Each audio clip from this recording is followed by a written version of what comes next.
And we're back. Good God. Wow. And we'll be right back. Isn't that beautiful? Welcome to Real Conversations. Hey, good morning. It's the Mullet Man, Mike Summers, on a beautiful Sunday morning. We're in Shelby on the Kankakee River. My special guest on Real Conversation is the one, the only, from the region, Nate Venturelli. What's up, man? How you doing, man? You're the one and only, Mike. Oh, no. But the locals have been saying that walleye and northern pike and smallmouth bass are hitting this time of the year. And when they say the fall bite is on, that can only mean one thing. What? Fall bite. What does that mean? I don't know. I'm out of it today, Mike. That's okay. Hey, anytime that you have to use a bucket to relieve yourself because there's no outhouses, make sure that you check the bottom of a bottle because, well, let's just say that it all leaked on my car and on my seat. Yeah. He gave you that jug and didn't even realize the bottom was gone? April Fools. It's not even April. Today we're going to catch some fish. And not only that, but have some really cool conversation about this guy, about his career. With a couple of radio hits, and he's working on new material. We're going to get to know Nate Venturelli today.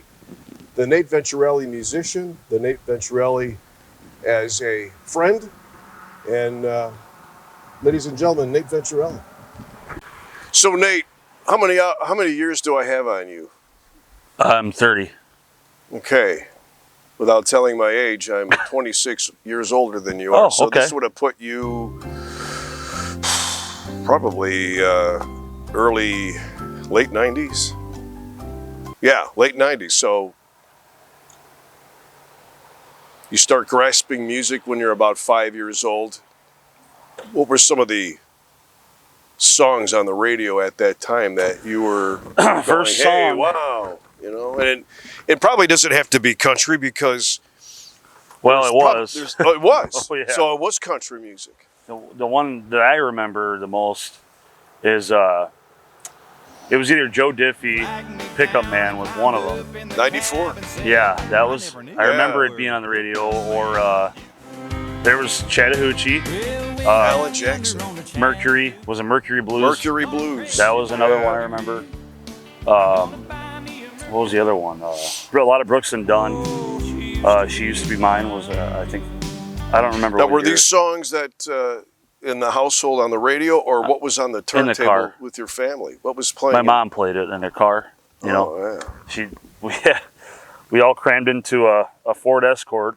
You know, and she always played country, man. Always. It was, and maybe a couple hip hop stations, but from what I can remember, it was mostly country. You know, she was in. So by listening to Alan Jackson and Joe Diffie on the radio, you go home and do you grab the broomstick and you try to mimic in the mirror? No. What was that? Or you know, they always say the cliches of the hairbrush singing into the mirror. No. You know, that I kind would of just thing. kind of hum it. Never really thought about singing or playing or nothing. Yeah. I just remember being there. You know, in my childhood.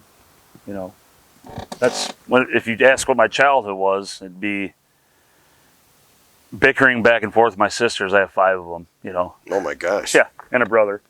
And listening to country music in the car, and then and my mom just singing along with it. She was a big Garth Brooks fan, you know. She had like the whole, you know, CD set. I can remember like it was this long, you know. Yeah. But so country radio, you hit it right away. It wasn't the rock, the rap stuff on radio. It was no, country I went music. back and forth as I grew up, you know. Yeah. But always, like I listened to in high school a lot of rock, alternative rock, punk, you know, emo, even, you know. Yeah. And then a rap, of course. I listened to that in like middle school, and then it kind of died out, and I went back to country, you know. I think live music experiences definitely influence everybody. And can you remember your first show as a kid going to with your mom? My first concert? First concert ever. No, my first live music concert. Could have been maybe a band concert in school. Or actually, yeah, like choir. My sister sings, and she used to sing in the choir, and that's what I can remember. But the first actual concert was was Brad Paisley. Oh, really? Yeah. Let me guess. The venue, Tinley Park, Illinois? Yep. Yeah. Damn right. Yeah. And who opened for him? It was when Chris Young opened for him. This was when he first got done with Nashville Star. Wow. Yeah. When Nicole Jambro. That's when Brad Paisley was endorsed by Hershey's. Oh, yeah? Yeah, there would be semi-trucks on the road, and buddy of mine were at a truck stop, and we saw the truck. It said Brad Paisley, Hershey's. My buddy goes, "Hey, do you think he's in the truck?" And I go, "No, man, that's the driver." Advertisement. What a beautiful day in God's country. Hey, we'll see you in the back in a few minutes. We're going to catch some fish. We're on the Kankakee River with Nate Venturelli. Definitely going to look into the two-stroke. Oh, yeah. I bet you are. You get it? What do you mean by that, Phil? I don't know. What do you mean? What are you talking about? I'm talking about an engine. You're talking about something else. The first time I actually sang in front of people, like not family or friends, was on Broadway in Nashville at AJ's bar, Alan Jackson. And I sang a Luke Combs song. And after that, I went to open mics and stuff and started playing open mics. And then I did free shows for about 6 months. I'd say, "Hey, can I play?" You know, you don't have to pay me or nothing. Wow. Maybe a few beers or whatever. And then What was the time span between picking up learning and then playing Nashville? So 5 years between that time? No. So about 5 years ago, I bought my first guitar and I started playing from YouTube and Yeah. then after that, like I said, I dropped it for a while. I didn't really play it. Honestly, man, now I think I probably dropped it for about 2 years. I would say, maybe less than that, maybe a year and a half. But when I did that karaoke thing, my buddy Brandon pushed me and he's like, "Hey, man, you should go out and try an open mic." I'm like, "Well, I better learn a couple songs, you know." So I learned what was it? Hurricane by Luke Combs, and then I played that in an open mic and a couple other songs from the radio that played on the radio. And I'm like, okay, this is only 3 chords, this is only 4 chords or 5, but it's the same throughout the entirety of the song. So I got into it and I started playing the open mics, and then I learned more and more songs, and I was able to put a show on, you know. So actually, the first show I played, I didn't even have speakers. I just did it without a mic. And talk about natural raw talent then, right? I guess. I mean, you want to call it that? Because think about it. How many established members of the bands have you over the years have you been with? You haven't, right? No. So that's amazing. A lot of guys spend 5, 10, 15 years in a band and they do cover songs, and then you learned right away on social media, picking up chords, and you never jammed with anybody, right? No. So raw talent, natural talent, thanks. you know, that's awesome. Yeah, it was like I said, it was like acoustics. That's all I did.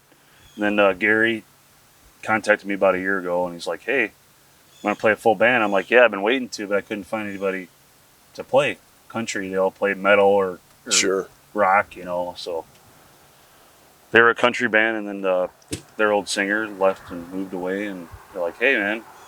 I'm like, "Yeah, I'm in." So the rest is history, I guess.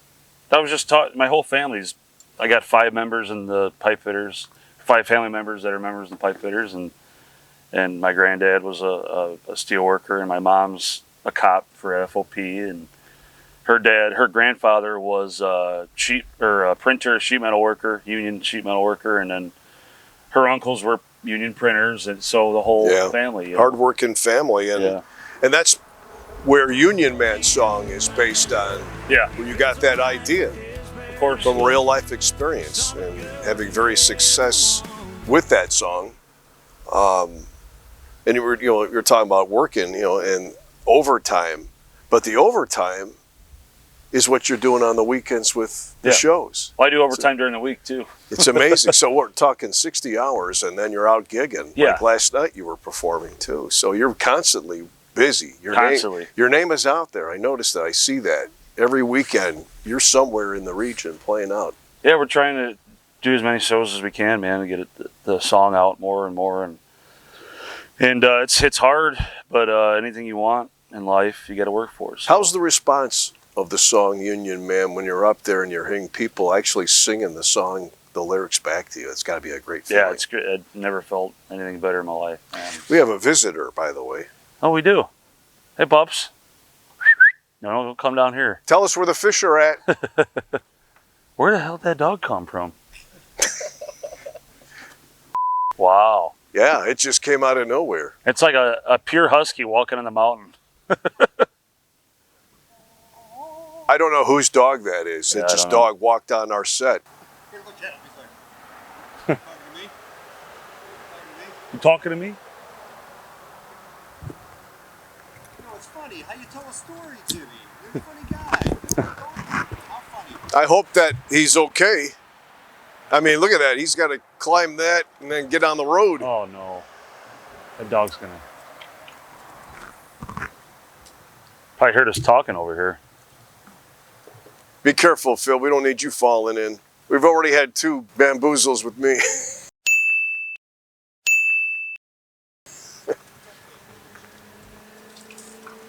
Oh. Oh, my goodness. Over there, Mike, if you would. Yeah. Careful there, Nate. Hey, we're taking a break fishing on the Kankakee River. I thought, well, you know, he brought his own fishing rod. He also brought his own guitar. And he's going to debut this new song he's been writing. Give us a little bit of the background of the story of the song you're going to sing to us, Nate. So, I've been on jobs where I just wanted to leave and go fishing. And I work long hours sometimes, and I'd rather be on the lake fishing, so I wrote a song about it. Anything's better than being at work, right? All right, making a debut of this song here on the Kankakee River. Ladies and gentlemen, Nate Venturelli. Thank you.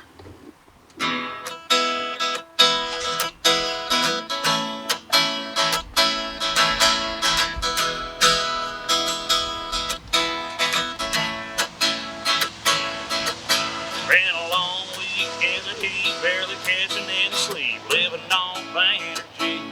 I've been working like a dog all day long. Hey, bartender, pour me something strong.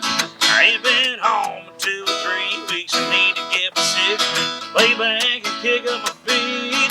I don't know where the good times come. No, I wake up at the crack of dawn. Don't get me wrong, man, I make a good living, but I'm dragging up today to go fishing. I'd rather be fishing.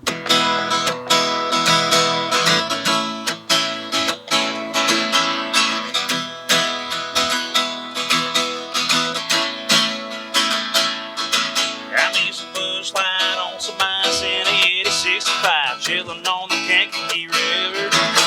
Just 15 Mercury is all we need. Play some Alan Jackson, Chattahoochee. I don't know where the good times gone. No, I wake up at the crack of dawn. Don't get me wrong, man, I make a good living, but I'm dragging up today to go fishing. I'd rather be fishing. Man, what a great day we had today on the Kankakee River. It's the Mullet Man, Mike Summers. I want to thank my special guest, Nate Venturelli. Thank you for having me. Thanks for breaking out in song, too, as well. That was awesome. In God's country. We'll see you next time on Real Conversation. Ran a long weekend of heat, barely catching any sleep, living on energy. I've been working like a dog all day long. Hey, bartender, pour me something strong. I ain't been home in 2 or 3 weeks. I need to get my sick, lay back and kick up my feet. I don't know where the good times come. No, I wake up at the crack of